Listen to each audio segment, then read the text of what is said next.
Welcome to the People Chronicles. I'm Jackie Hoffman, and we are joined with Richard Moore. The People Chronicles happens to be a platform for you to come and share your story, no matter what your story is. We welcome them, and you can get in contact with us at the People Chronicles by logging on to thepeoplechronicles.com. Share it with everyone that you know. And without further ado, we welcome you, Richard, and thank you for joining us. It's a pleasure to be here. Now, we ask the same question during each and every show, and that is, what would you like our listeners and viewers to learn from your story today? Well, that no matter what you're going through, there's a way out. It doesn't matter what it is. And my history with drugs and alcohol have brought me to this point. Now, when is the last time, this is going to be a perfect way to kind of figure out how far it is that we're going to go back, but when is the last time that Richard Moore had a drink? It'll be 14 years in October. Good for you, and congratulations. And I know that we also said that there are a lot of people who are dealing with addictions of many different kinds. You know, you can't help these people unless they decide that they want to be helped. So why was it that you said, this is it, enough, I can't do this? How old were you when it started? And then you can bring us full circle to where you are today. Well, it was, I grew up in the 6th Ward, and it was normal to drink, 9, 10, and the things that happen when you're growing up as a kid in the 6th Ward, and with school and everything, you wanted to fit in. And that's all I wanted to do was just fit in. And that's what got me to where I got. I was fitting in all right, At that young age. Yeah, at that young age, you just wanted to do what everybody else was doing. But, as time goes on, I drank through junior high. I drank through high school. And I found myself not being able to stop. And along with drinking comes other bad decisions. And my whole problem is, even till today, I just don't listen. I think I know some things when I really don't know too much. And, as of today, I had to find a God of my understanding, and that's a way out for anybody. Find a God of your understanding. It doesn't have to be my God or anybody's, but you can't do it alone. And I always thought I could do this alone. When I found out that I knew it was a problem, but the solution, I thought I could do it on my own. And that took 12 years of me failing and drinking again and failing. And it was a burden on my marriage, my kids. I just thought I knew how I could handle this. And when I got around some good people and the program of Alcoholics Anonymous, which saved my life, it absolutely saved my life, did things start to change. Now, let me ask you if you believe in addictive personalities, or do you believe in people that take medication for their so-called addictive personalities, or do you just think it is, like you said, the people that you hang around with, the family that you're surrounded with? Where would you say it really stems? Well, it came from my childhood. There was no love in the house. There was abuse, and you're always searching for something. And I kept searching and I wanted to be loved. I wanted to have things, and I couldn't accept that we were poor. And it's a number of things. So when you go out there and you seek the help that you need, I don't care if it's medication or whatever, everybody has something going on. There is no perfect person that I know of. I'm not perfect. I just do a little better today than I did yesterday.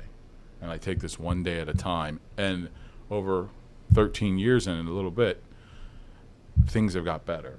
So when you look at yourself now and you think back to when you were a teenager, do you just shake your head in disbelief and say, I can't believe that I was once there and now I'm here, and with the ability of these people that have surrounded me with what I need, I wouldn't be here? Right.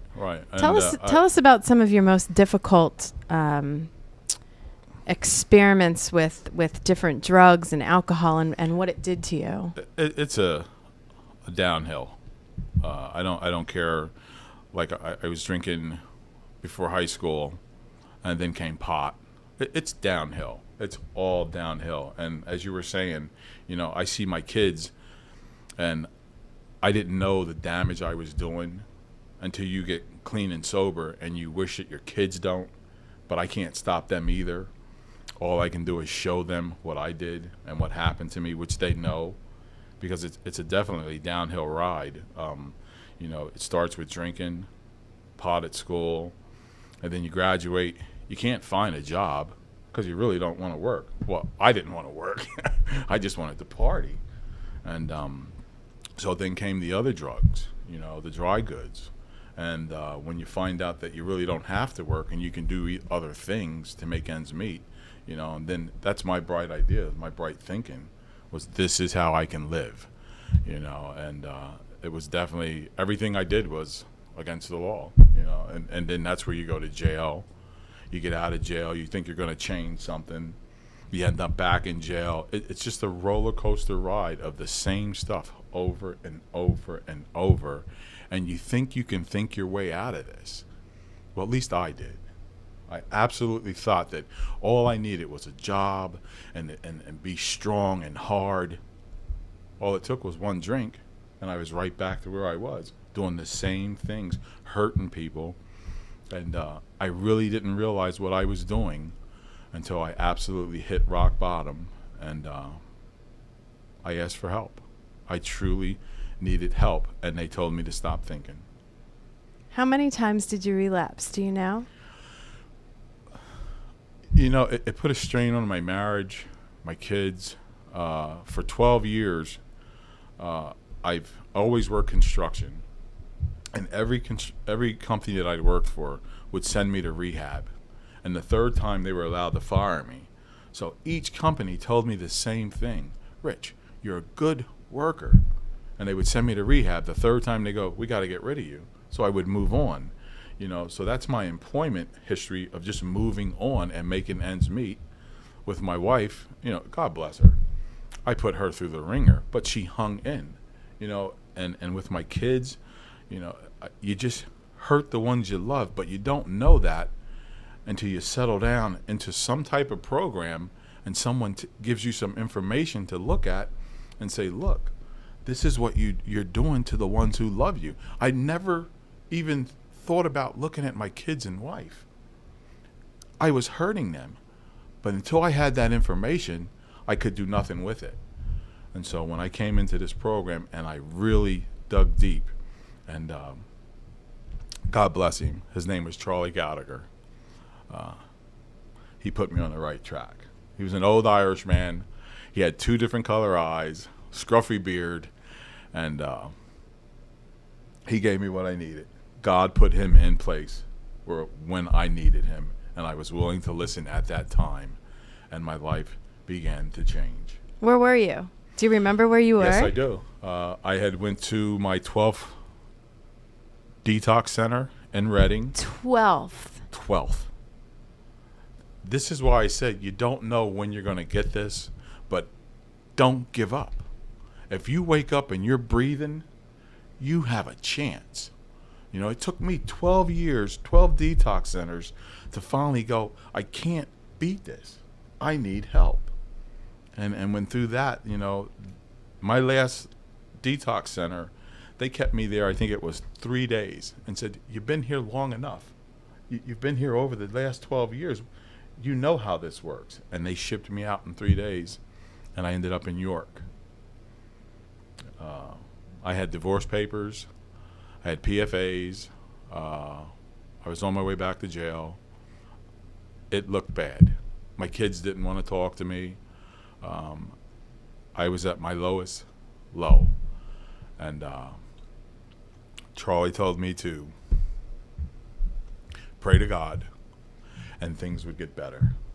And was that the first person that said that to you, that opened your eyes? No, I've heard this for years. Okay. Like I so said why Charlie? I don't know.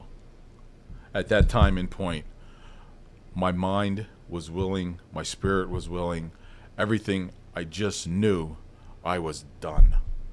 And he was the one that told me at that time and point. And so every bit of information he gave me, I used.